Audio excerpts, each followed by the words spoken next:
Blue Highways Revisited, here it says photography by Edgar I. Ailor and Edgar I. Ailor. So Edgar I. Ailor the third and his son the fourth. And they lived near Heat Moon in Missouri. And they mentioned, wouldn't it be great to go back and take photos of all the things that you've done? And Heat Moon said, well, that's fine. I'm not going to do it. So they took on this project and did it over a number of years. And what's wonderful too is in the text, they'll put BH and then they'll put a page number.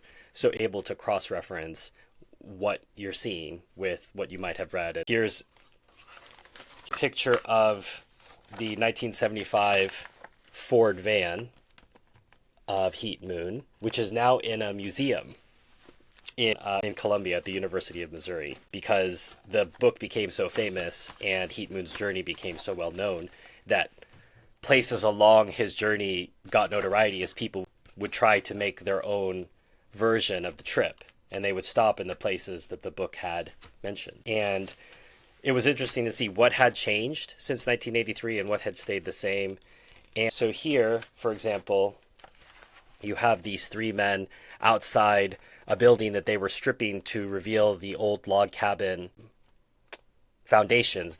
And then one of the men, so this man who's standing here, you see him over here as well. So all these years later, he was able to go back and be in contact with these people and ask them, how did the book affect you? How are things different now? Here, some of the Navajo reservation.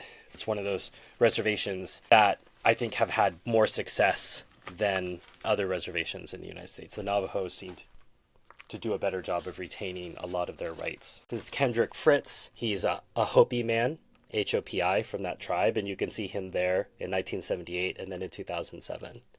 And talks about some of the stories of what had happened in his life and how it was different or similar to what he had told Heat Moon that he'd hoped it would be. Here, the Mississippi River. Heat Moon describes the beginning of the 2,320-mile-long Mississippi River as a 12-inch deep rush of cold clarity over humps of boulders. And this is from a stream up in Vermont in New England. So as I said, just a selection of the photos.